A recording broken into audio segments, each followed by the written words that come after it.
নমস্কার বন্ধুরা, কেমন আছেন সবাই? আশা করি সবাই খুব ভালো আছেন আর আমিও খুব ভালো আছি। তো বন্ধুরা, এখন হচ্ছে সকাল 9টা বাজে। তো আমি স্নান টান করে পুজো দিয়েছি। তো এখন আমি নাস্তা বানাবো। আসলে আজকে আমার একটু কাজ বেশি, কারণ আমার বড় যা বাসায় নেই। আমার বড় যার বড় ভাসুর একটা অনুষ্ঠানে গেছে, তো ওই ঘরেই আমার রান্না করতে হবে। সবার রান্না একসাথে করতে হবে। আমার ঘর আর বদ্দির ঘরে সবার একসাথে রান্না করতে হবে।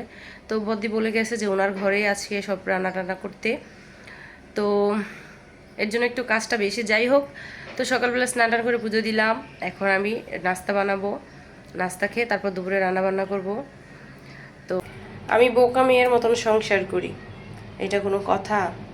এত বোকা হলে কি সংসার চলবে? দেখেন, এর আগে আমি একবার আটা গুলিয়ে রুটি বানিয়েছি, কিন্তু সংসার করতেছি ঠিকই, সব কিছু বুঝি ঠিকই, কিন্তু এখন পর্যন্ত এই সিস্টেমটা বুঝতেছি না যে কতজনের রুটি কতটুকু আটায় হয়।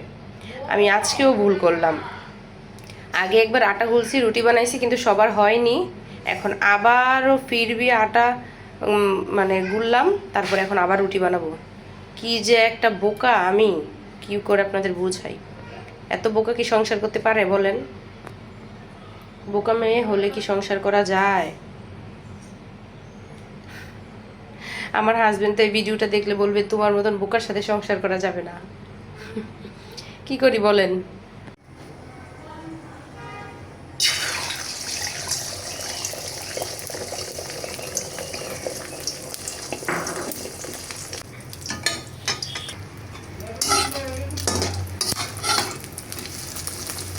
ডিম ভাজি শেষ, ওইদিকে রুটি বানানো শেষ, সকালের নাস্তা কমপ্লিট।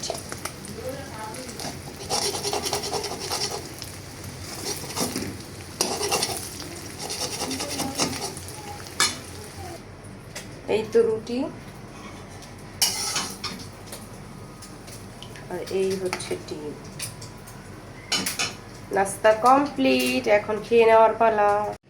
তো বন্ধুরা, সকালে নাস্তা করা শেষ, এখন হচ্ছে দুপুরে রান্না করার পালা। তবে আমি সকালে নাস্তা করে আমার মেয়েটাকে একটু নিয়ে একটু খেলাধুলা করলাম, কারণ তাকেও তো একটু টাইম দিতে হয়, তাই না? সেও তো ছোট্ট একটা বেবি। যাই হোক, তাকে একটু টাইম দিলাম। এখন আমি দুপুরে রান্না শুরু করবো। তো চলো দুপুরে কী কী রান্না করি সেগুলো তোমাদের সাথে দেখাই।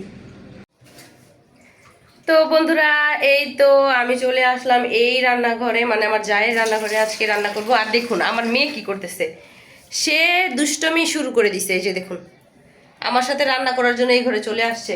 তুমি কি রান্না করতে আসছো? হ্যাঁ, রান্না করবে? এটা কি তোমার রান্নার আসবাবপত্র? বালতি, তাই না?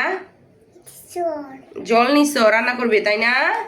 ও, আজকে পরে আমাদেরকে রান্না করে খাবে। তুমি রান্না করতে পারবে? হ্যাঁ মা, পারবে? আচ্ছা, তাহলে তুমি রান্না করো, আমি চলে যাই। ঠিক আছে, আচ্ছা, ওকে, তাহলে তুমি রান্না করো। হ্যাঁ, আচ্ছা। মাছ, আমার ভাসুরের ছেলে মাছ কিনে এনে রেখে দিছে। এগুলো এখন ধুতে হবে, ধুয়ে রান্না করব। আর এই দিকে আমি গাজর আলু ভাজি করব, তাই কেটে ধুয়ে রেখেছি। আর এই দিকে হচ্ছে চাল আমি ভিজিয়ে রেখেছি। তো এখন আগে মাছগুলো ধুয়ে নেই, তারপর আমি কি কি রান্না করব সেগুলো আপনাদের সাথে দেখাবো।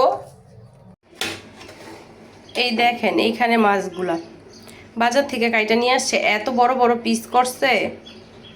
তারপর বাসায় আসার পর আমি দেখলাম যে অনেক বড় বড় পিস। তারপর এগুলোর আমি ছোট করতে গেছিলাম, কিন্তু ছোট করতে গিয়েও পিসগুলো সুন্দর হইল না, কেমন জানি হয়ে গেল। আসলে মাছটা যদি আস্ত আনতো তাইলে আমি নিজে নিজে কাটতাম, সুন্দর করে পিস করতে পারতাম। যাই হোক, এখন এইভাবেই কাটছি, কী করব। আবার ছোট ছোট করে পিস করে নিলাম। যেহেতু বেশিরভাগই ঘরে বাচ্চা, বড়রা খুব কম, তাই বেশি বড় বড় মাছ তারা খেতে পারবে না, তাই এরকম পিস করলাম।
শেষ।